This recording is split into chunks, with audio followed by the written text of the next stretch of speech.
अस्सलाम वालेकुम दोस्तों, कैसे हैं आप सब। उम्मीद है खैर आफियत से होंगे। चलिए हम लोग जो है अभी हमारा कसरे चल रहा है, फ्रैक्शंस चल रहा है।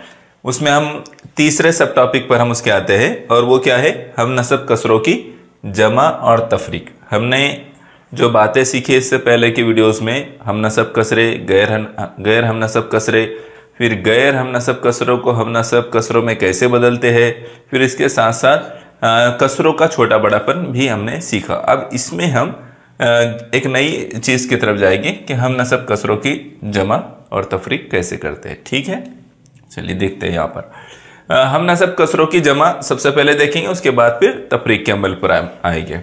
तो यहाँ देखिए कि क्या कहा गया है कि हम नसब कसरों की जमा करते वक्त हमको क्या करना होता है कि सिर्फ शुमार कुनिंदा की जमा करनी होती है। नसब नुमा जू का तू लिखा जाता है। जैसे एक मिसाल देखिए यहाँ पर, ये देखो, ये एक मिसाल है 2/9, 4/9, 1/9।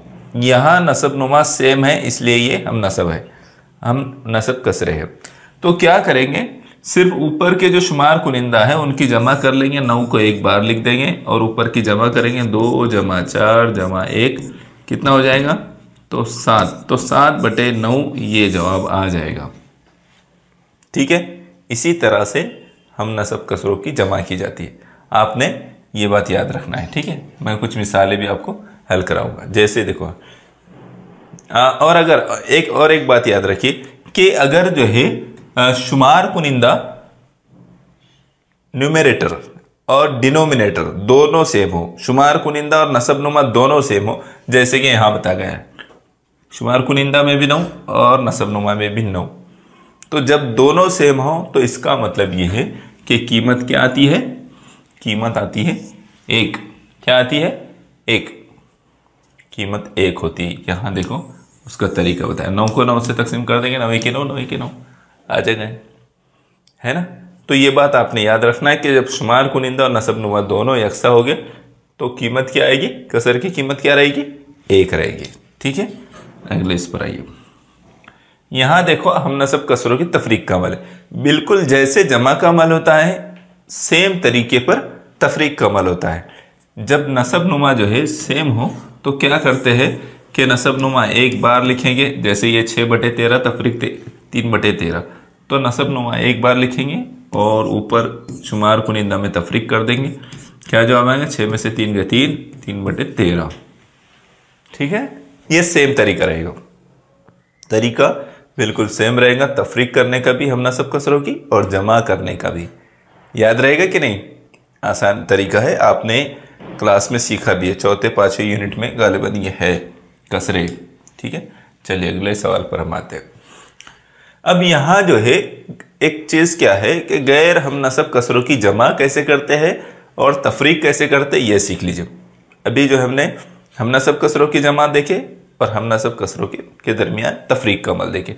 अब क्या करना है, हम नसब कसरों के गैर हम नसब कसरों के दरमियान जमा कैसे होती है ये देखना है। तो इसमें एक चीज़ क्या होती है, उनका मैंने आपको इससे पहले भी बताया कि वो उनके नसब नुमा को एक जैसा बनाना पड़ता है। ठीक है, इसको हम हल करेंगे 2/7 जमा 1/3। तो क्या करेंगे, इनको एक जैसा बनाएंगे तो हम तिरछी ज़रब कर देंगे, 2 × 6 और 7 × 1 7/7 × 21। ठीक है, 7 × 1 7, 2 × 6 7 × 21 आ गए। अब 7 जमा 6 कितना होगा, 13/21। ये हमारा जवाब आएगा। ये कसर को हल करने के बाद जवाब आएगा 13/21। ठीक है, तो इस तरह से हम गैर हम नसब कसरों को हल करते हैं तिरछी ज़रब करके। ठीक है, गैर हम नसब कसरों के दरमियान में तफरीक का अमल कैसे होता है, यहाँ इस एक मिसाल हम देखेंगे। क्या है, 4/6 तफरीक 3/5। अब इसको जो है हम क्या करेंगे, हम नसब बनाने की कोशिश करेंगे। तफरीक के अमल के लिए भी जमा के अमल के लिए भी हमको नसब नुमा को यकसा बनाना पड़ता है। 5 चौक 20 तफरीक 6 × 18, 6 पंजे 30, तिरछी ज़रब करके कर दिया। 20 में से 18 गए, 2 बचे और यहाँ बचे 30। ये हमारी कसर आ गई, या फिर उसको 1/15 भी लिख सकते हैं आप। ठीक है, तो ये हमारा जवाब आ गया। इस तरह से हम नसब कसरों गैर हम नसब कसरों के दरमियान तफरीक का अमल होता है। ठीक है, याद रहेगा, तिरछी ज़र्ब करना है यहाँ पर। हाँ, ग्रुप के जो मुताबिक है कसरों के गुना कैसे होते हैं ये हमको समझना है। यहाँ एक जस्ट एक चीज़ बताई हुई, एक बात बताई गई है जो आपको याद रहना है। अगर 20 नुकात का ग्रुप है, क्या है, 20 नुकात का ग्रुप है अगर, तो उसका 1/4 यानी कितना होता है वो, 20 में से 4 बोले तो 5। 20 नुकात के अगर एक ग्रुप में या 20 स्टूडेंट के एक ग्रुप में ये कहा जाए कि 1/4 हिस्सा जो बच्चे हैं वो बाहर की तरफ आ जाओ और बाकी 3/4 हिस्सा सर्कल के अंदर रहो, तो 1/4 का मतलब होगा 5। ठीक है, और 3/4 का मतलब होगा 15। ठीक है, अब ये दूसरी बात समझिए, 20 नुकात के ग्रुप में अगर 1/2 कहा जाता है तो इसका मतलब क्या होगा, 10। कैसे, 20 को 2 से तकसीम कर देंगे तो वो 10 आ जाएगा। 20 नुकात के ग्रुप का में 3/4 का मतलब क्या होगा, इसको इस तरह से तकसीम करने के बाद, ज़र्ब करने के बाद जो है ये हमारा जवाब आएगा 15। उसका मतलब क्या होगा, 15। और 15 कैसे आ रहा है कि 20 लोगों का जो ग्रुप है, मैंने आपको शुरू में बताया 20 लोगों के ग्रुप में से 3 हिस्से, 4 ग्रुप बने हुए हैं उसके 20 लोगों के, और उनमें से 3 हिस्से बोले तो 5-5 का एक ग्रुप बन रहा है, 3 हिस्से 15 हो गए। ठीक है, तो ये बात आपको याद रहना कि 3/4 किसका 3/4 कितना होता है, किसका 1/2 कितना होता है, ये तरीका आपको याद रहना चाहिए। 10 का 1/2 यानी कितना होगा, आधा, कितना होगा, 5 होगा। 15 का 1/3 5 होगा, है ना। यानी क्या करना है आपको, इस तरीके से करेंगे तो 15/3 होगा, और वो 3 1 3 3 5 15, तो ये 5 आ जाएंगे। ठीक है, 15 का 2/3, तो 15 को 2/3 से जो है ज़र्ब करेंगे तो 30/3 आएगा, 3 1 3 3 2 30, यानी हमारा जवाब आएगा 10। तरीका उसका ये रहेगा, किसका कितना मालूम करना है। अगर आपसे कहा जा रहा है कि 15 का 1/3 गुना यानी कितना, इस तरह के सवाल आते हैं, 15 का 1/3 गुना यानी कितना, तो आपको मालूम होना चाहिए कि 15 का 1/3 यानी वो 5 होगा। 1/3 गुना यानी 5 होगा। ठीक है, चलिए अगले सवाल पर हम जो है आते हैं। बात समझ में आ गई, ये इसको अच्छी तरह से समझ लेना है। यहाँ आगे देखिए क्या करना है हमको। ये कुछ बातें बताई गई है जिसको आपको सिर्फ याद रखना है। ठीक है, इसको याद रखना है कि ये आपके लिए एक अहम चीज़ है। 1 से 10 तक आदात की जमा कितनी होती है, 55 होती है। 11 से 20 तक आदात की जमा कितनी होती है, 155 होती है। 21 से 30 तक आदात की जमा 255, 31 से 40 की जमा 355, 455, 500, इस तरह से।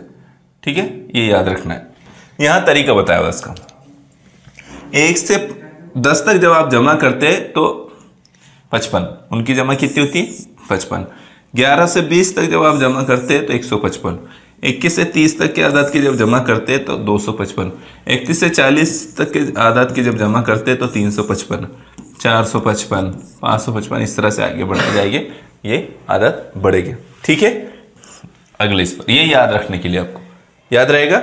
आसान बात है लेकिन अहम बात है। आपको जब भी हिसाब किताब की ज़रूरत पड़ेगी या मुख्तलिफ सवालात में इसकी ज़रूरत पड़ती है तो आपने इसी तरीके से उसको याद रखना है। चलिए यहाँ से अभी 3-4 सवालात है हमारे लिए। 3 सवालात है जिसमें से 2 मैं करके बताऊंगा, 1 आपको करना रहेगा। ठीक है, ये कसर को हम हल करते हैं। अब यहाँ जो है कसर में नसब नुमा यकसा है, तो क्या करेंगे हम, नसब नुमा यकसा है तो हम उसको एक ही बार लिखेंगे। क्या करेंगे, एक ही बार लिखेंगे और ऊपर के सबकी जमा कर देंगे। 648 जमा 669 जमा 700। ठीक है, जब इसकी जमा करेंगे तो इसकी जमा होगी 2017। क्या होगी, 2017, और बटे में भी 2017 है तो 2017 की 2017, जवाब आएगा 1। जवाब क्या आएगा, 1। समझ में आया, 1 जवाब आएगा। और उसको सिर्फ क्या करना है हमको, ऊपर वाले की जमा कर देना है और आखिर में इसको तकसीम कर देना है, जवाब आ जाएगा। ठीक है, अगला सवाल देखिए। यहाँ जो है नसब नुमा सबका सेम है, तो क्या करेंगे, सबका नसब नुमा सेम है तो एक ही बात लिखेंगे और ऊपर सबकी जमा कर देंगे। तो ऊपर अब देखो वो बात मैंने आपको समझाया था कि 1 से 10 तक है ना, तो 1 से 10 तक की जमा कितनी होती है, तो वो होती है 55। उतना सब लिखने पड़ेंगे क्या, 1 जमा 2 जमा 3 जमा 4 जमा 5 जमा 6 जमा 7 जमा 8 जमा 9 जमा, ऐसा करना पड़ेगा नहीं। तो आपको मालूम है यहाँ डायरेक्ट लिखो 55 की 55 55 की 55। ठीक है, एक जवाब आया, तो इस तरह से हम करेंगे, एक जवाब आ जाएगा। आप अगर आपको ये पता नहीं है अगर, तो आप क्या करेंगे, हल करते बैठेंगे, जमा करते बैठेंगे उसकी, 1 में 2 मिलाओ, फिर 2 में 3 मिलाओ, फिर 3 में 4 मिलाओ, इस तरह करते बैठेंगे। लेकिन अगर आपने वो बातें याद रखी तो आप आसानी के साथ करें। याद रखना है कि नहीं रखना है, बिल्कुल याद रखना है, ज़रूरी है, टाइम हमारा बचाती है वो चीज़ें। अब ये सवाल जो है ये आपके लिए है, ये सवाल आपके लिए है। आपने इस सवाल का जवाब कमेंट करके बताना है कि इसका जवाब क्या आएगा। ठीक है, अगर आपको ये बात समझ में आ गई है तो इसका मतलब ये है कि आप कमेंट करके ज़रूर बताइए। चलिए, ये हमारा जो है हम नसब कसरों की जमा तफरीक का टॉपिक यहाँ कंप्लीट हुआ और मैं उम्मीद करता हूँ आपने इसको अच्छी तरह से समझ लिया होगा। ठीक है, जज़ाकल्लाह खैर।